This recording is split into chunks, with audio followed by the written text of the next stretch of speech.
Bueno, y entonces, ¿qué es lo que vamos a pedir? ¿No? Eso es importante. ¿Qué pedimos? ¿No? Entonces, fíjense este dato interesante: el ayuno ya no es estrictamente necesario para hacer fin de rutina. No puede ayudar a un privado, pero a veces el paciente no logra llegar al ayuno que queremos y a veces es una limitante para llegar al diagnóstico. Entonces, medimos colesterol total, que la meta es menos de 200. El LDL, que es el objetivo principal de tratamiento, que es la que nos va a causar la aterosclerosis. Entonces, si estamos acostumbrados a pedir colesterol y triglicéridos, tenemos que ir más allá. El HDL, que es el colesterol bueno, idealmente tener por encima de 40-50, niveles altos no anulan el riesgo que tenemos con el LDL. O sea, yo cuando les explico a veces a mis pacientes, les digo, ¿y cómo está mi colesterol? Ellos miran el total, tengo 200, doctora, pero tienen un HDL y tienen un LDL 150, 200. Su colesterol total está bueno, pero el LDL está alto y un HDL bajísimo. Y los triglicéridos, con un marcador de riesgo metabólico por debajo de 150. Entonces, dependerá de qué tipo de pacientes es lo que yo tengo. Hemos visto mucha obesidad en niños, ¿no? Felizmente, creo que entramos en una nueva era en que vamos a cambiar desde el desayuno escolar, decían algunos, ojalá que nos vaya bien, y se está promoviendo el tema de los recreos saludables. Los han sacado las señoras que nos vendían las papas fritas, ¿qué más? Todo lo que no era saludable. Está prohibido vender gaseosas, no se venden en algunos colegios. Me parece una tarea, una iniciativa muy buena. Pero en el adulto tenemos algunas calculadoras, el Preven y el Score, que nos permiten hacer los chequeos preventivos, y hoy se los voy a mostrar para que ustedes lo puedan tener disponible en sus teléfonos celulares. Y más de 40 años, vigilar el perfil regular. Y siempre mirar los santomas, los antelasmas, o preguntar el tema de epidemia familiar. Casi siempre preguntamos, mamá con diabetes, papá con hipertensión, pero nos olvidamos de las dislipidemias. Entonces, la meta menos de 200 el colesterol total, un HDL ideal, bueno, más de 60, un triglicérido menor de 150. Y cuando les explico a mis pacientes qué es un HDL, yo digo, es el colesterol bueno, es el protector, es como una barra en una casa, ¿no? Yo puedo vivir en una zona de riesgo, o sea, tener LDL alto o un colesterol total alto, pero tener un HDL bueno. Entonces digo, vive en Los Pozos, pero tiene una barda de 4 metros con cerca eléctrica más o menos. Porque nosotros tenemos que tratar de explicar a los pacientes qué son esos resultados, ¿no? Porque ellos a veces se limitan a la parte numérica o los valores de referencia. Además, nosotros estamos, como médicos, tenemos la obligación de orientar. Entonces, y podemos hacer una ecuación para ver el cálculo del LDL clásico. Hablamos algo de lipoproteínas, y eso sobre todo, fíjense este dato, más allá del LDL, hay algunos biomarcadores que algunos pacientes lo pueden hacer, y es la lipoproteína A, que es una variante genética estable que confiere mayor riesgo aterogénico por partículas que el LDL. Entonces, lo que tenemos historia, deberíamos hacerlo por lo menos una vez en la vida, si yo tengo una variante de esta lipoproteína, porque las metas para el que tiene esta es un poco más exigente, porque los niveles mayor de 50, esto equivale a más de 105 nanomoles por litro, por lo tanto aumenta significativamente el riesgo cardiovascular y estenosis nodal. En cambio, la lipoproteína B refleja el número total de partículas aterogénicas circulantes y nos permite medir para evaluar el riesgo residual en pacientes con diabetes, obesidad, hipertrigliceridemia o metas de LDL discordantes. Puede ser un marcador de riesgo preciso, sobre todo en pacientes que tienen riesgo cardiometabólico importante. Y entonces podemos hacer la estratificación antes del tratamiento. Yo no voy a hablar mucho del tratamiento, lo voy a mencionar, mis colegas posteriormente lo van a hacer, pero mi tarea de mí es hacerles recuerdo que debemos calcular el riesgo a los 10 años, mortales y no mortales, sobre todo en zonas de riesgo, ¿no? Hasta en los estudios que que se planteaban, que no son nuevos, que son muy antiguos a nivel Bolivia. Cochabamba es el que tenía más, nosotros estamos en segundo lugar, sobre diabetes y enfermedad cardiovascular. Y tenemos algunas guías, el PREVEN, que es la guía americana, que hace el cálculo de la siguiente manera. Entonces tenemos algunos parámetros, las calculadoras que nos permiten ver el score. Acá los europeos hablan del score 2, los americanos hablan del PREVEN.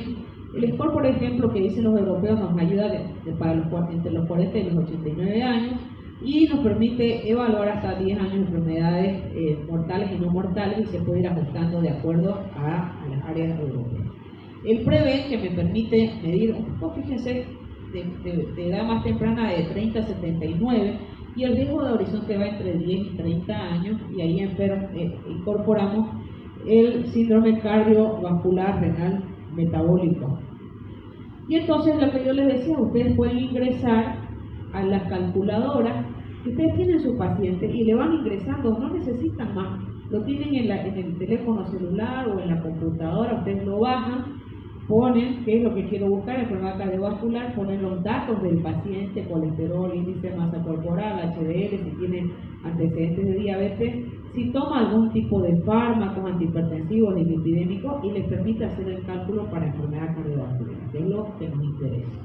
Y tenemos el score 2, que lo utilizan más los europeos, un poco más sencillo, poner los datos del paciente, ¿no? La presión arterial, el colesterol triglicéridos, su suma, y hace el cálculo del riesgo cardiovascular.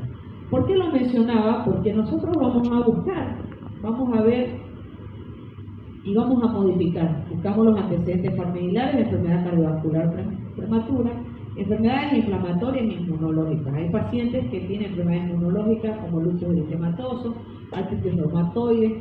Son pacientes que están tomando antirretrovirales porque tienen HIV o desarrollaron preeclampsia en el embarazo, ¿no? O tienen una lipoproteína A elevada. Entonces acá tenemos que hacer el cálculo, ¿no? Y fíjense, un score de calcio coronario de 0, dice, no necesitamos hacer tratamiento farmacológico si no hay diabetes o tabaquismo. Pero si ya tiene de 1 a 99, iniciar estatina, más de 100, hay que tratar el riesgo cardiovascular. Y entonces nosotros buscamos, ¿no? De acuerdo a los scores, si no tiene factores de riesgo, digo riesgo bajo o un score menor de 2, moderado cuando tengo un score de 2 a 10, eso lo hacíamos con la calculadora, o en pacientes con diabetes, en jóvenes sin otros factores de riesgo. Decimos alto riesgo, score entre 10, pero menor a 20, con un colesterol por encima de 310, o una hipercolesterolemia familiar, o que tenga enfermedad renal crónica moderada. Y muy alto riesgo, score mayor a 20, con enfermedad cardiovascular aterosclerótica establecida, es decir, ya se infartó, ya tuvo un accidente cerebrovascular, ya tiene un problema periférico o ya tiene daño por complicaciones de la diabetes o enfermedad renal crónica severa. Y entonces, ¿cuáles son las metas que nosotros nos vamos a plantear? Bajar el riesgo, ¿no? Bajar el riesgo por debajo de 116. Estoy hablando en cuanto a metas numéricas, ¿no? Digo, si es por debajo de 116, digo, cambio el estilo de vida, pero si no bajó menos de 100, ahí yo podría iniciar tratamiento farmacológico. Si bajo casi nada, entonces de acuerdo a eso uno decide la terapia para iniciar, que después mis colegas completarán. La tarea entonces es tratar de estratificar a través de los riesgos cardiovasculares. Podemos hacer el score 2, revisar si tiene enfermedad cardiovascular aterosclerótica ya documentada, si tiene diabetes con algún daño de órgano o está con una enfermedad renal crónica. Estos son de alto riesgo. Y fíjense que no necesitamos muchos datos, tampoco muchos cálculos.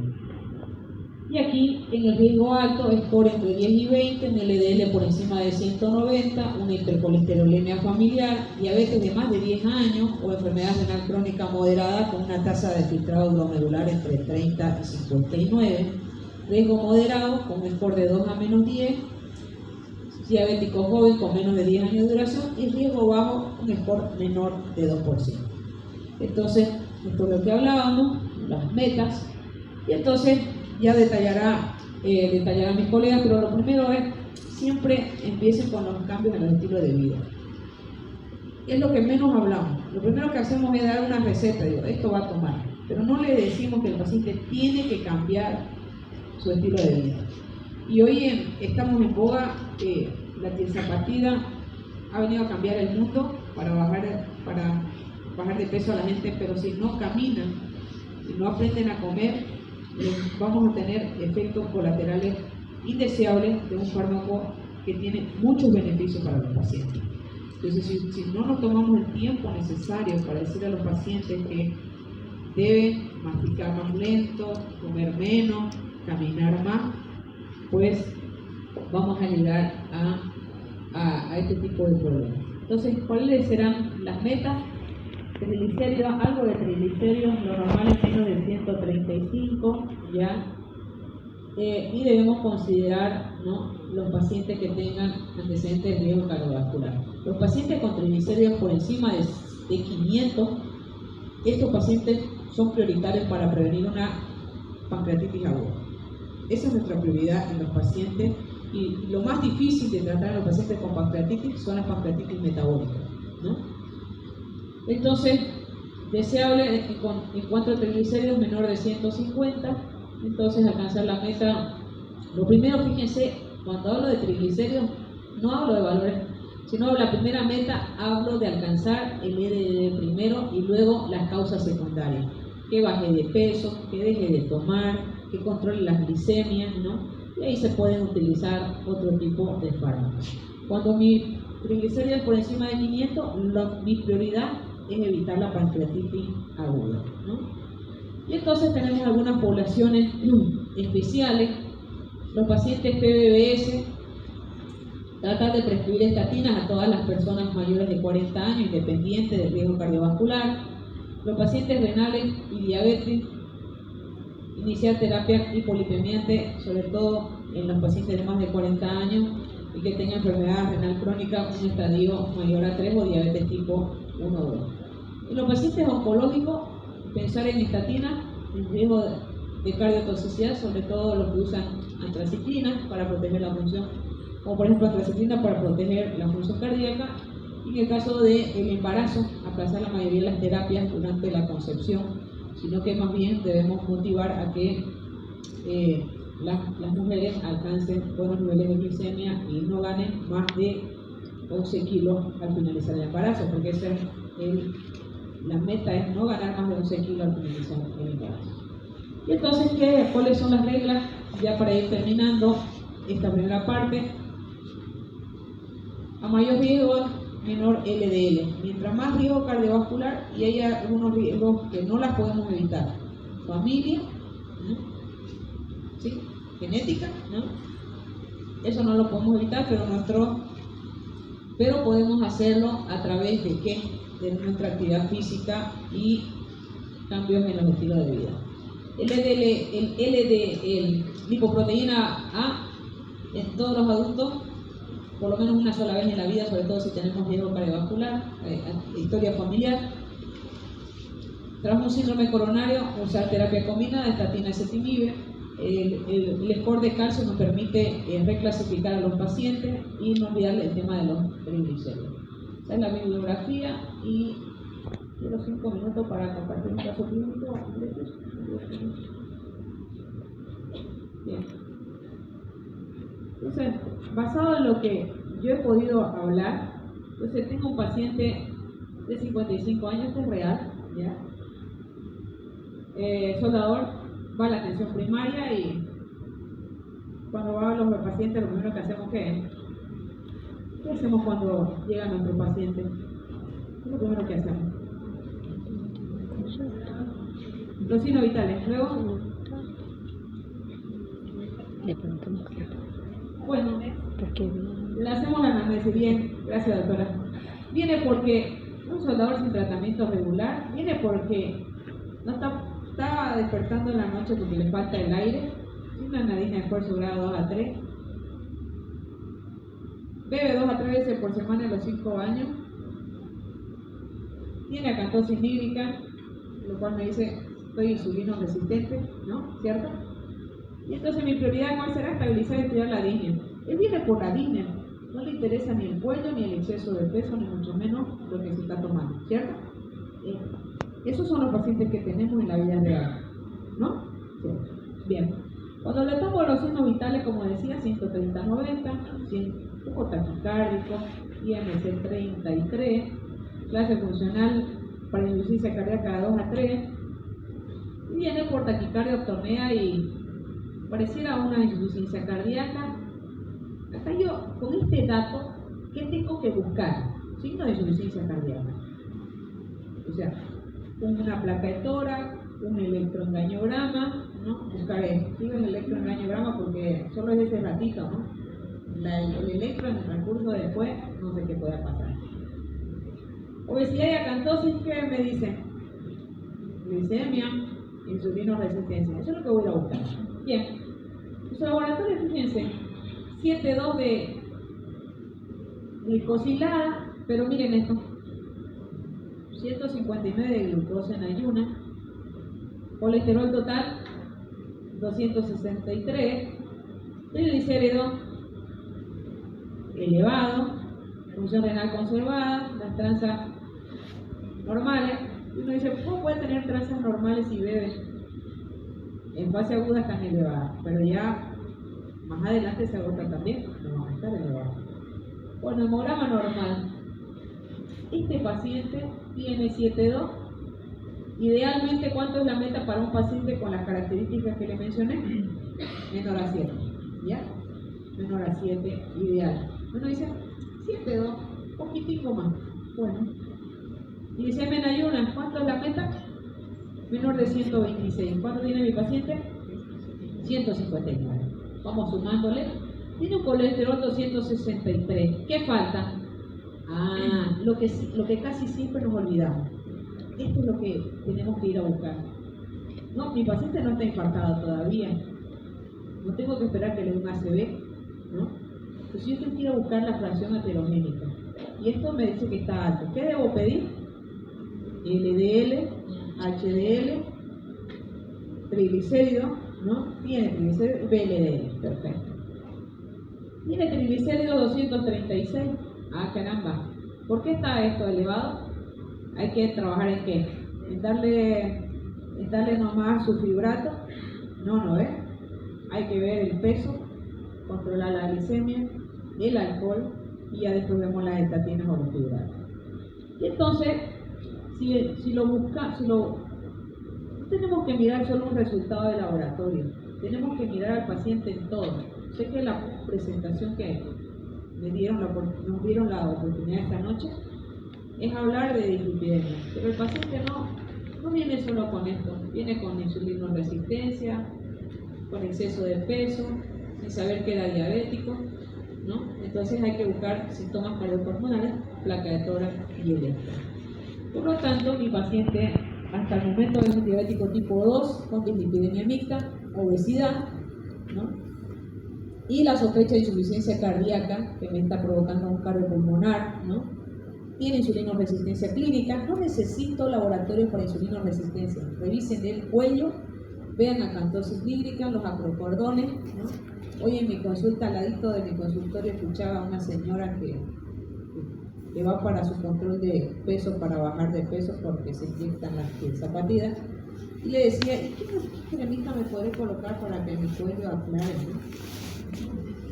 Bueno, ustedes me ayudan a contestar, ¿no? Bien. Hay que ver el tema de la taquicardia, de bajar la presión arterial, ¿no? Capaz y como era la consulta primera, se asustó. Y lo prioritario, porque a veces tenemos que ser un poquito racionales, ¿no? Electrocardiograma sí, una placa de tórax sí, ProBNP, bueno, más adelante tal vez, un ecocardio me ayudaría para ver tal vez la historia, hace cuánto tiempo que es hipertenso, tal vez ya tiene una hipertrofia ventricular, ¿no? En el cardiometabólico, fíjense lo que me olvidé de pedir, la ApoB si está disponible, cociente albúmina creatinina para ver función renal, electrolitos, fondo de ojo, revisemos los pies, buscar hipotiroidismo, mirar fármacos y controlar el alcohol, tengo que pedir una ecografía abdominal o mejor una elastografía hepática para ver el tema de su fibrosis hepática. Debo descartar la apnea del sueño. Si no trato la apnea del sueño, mi paciente va a estar hipertenso, va a seguir dislipidémico, ¿no? Y obviamente tenemos que hacer la conducta final, dependerá. Tengo que tratar la disnea, los lípidos, ahí está, la diabetes y la obesidad, pero sobre todo los cambios en los estilos de vida. Las metas para ese paciente: LDL menor de 70, una hemoglobina glicosilada menor de 7, triglicéridos menor de 150 y una presión arterial menor de 130/80. Entonces, no normalizar la disnea, no le digan ya la falta de aire, acostúmbrese nomás, no, al contrario, hay que descartar problema cardiopulmonar y actividad física. Tratar el conjunto, diabetes, obesidad y lipidemia, ¿no? Y medir lo que falta, eso también es muy importante. Muchísimas gracias.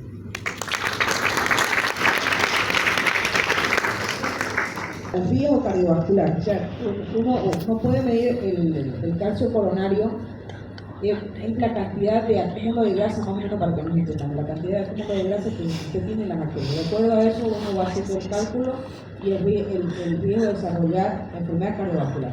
Porque cuando hablamos de lipidemia, ya sea mixta, o sea, no solo colesterol, triglicéridos, pueden ser ambos, lo que nos interesa a nosotros como médicos es que el paciente no llegue a infartarse o no termine con una enfermedad, con un accidente cerebrovascular. Nosotros, por ejemplo, que trabajamos en un tercer nivel, la mayoría de nosotros, que es los colegas que me acompañan en esta noche, tenemos muchos pacientes con accidente cerebrovascular secuelado, donde la vida de muchos de ellos llegó hasta ahí, ¿no? Porque obviamente quedaron con lesiones totalmente irreversibles. Entonces, hay algunos parámetros que yo les mostraba que les permiten medir, es más que todo, es más de apoyo de estudios complementarios, pero los podemos solucionar.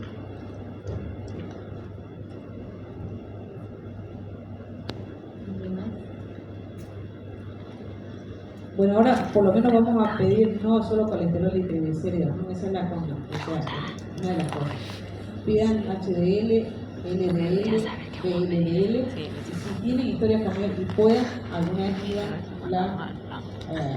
la lipoproteína, la ApoA, la ApoB. Depende de la historia familiar. Fíjense que no dice cada vez, ¿no? Sobre todo los A, una sola vez en la vida. Ya eso me dice, la meta no es lo mismo para los que tenemos papás con diabetes, mamás hipertensas, o sea, las metas son totalmente diferentes, ¿no? Yo que tengo historia familiar de mamá con hipertensión y papá con diabetes, eso no me lo puedo quitar. ¿Cómo lo mejoro? Con mis cambios de estilo de vida, ¿no? O sea, evitar ganar peso, tengo que tener una vida más estricta versus un paciente que no tiene historia familiar, ¿cierto?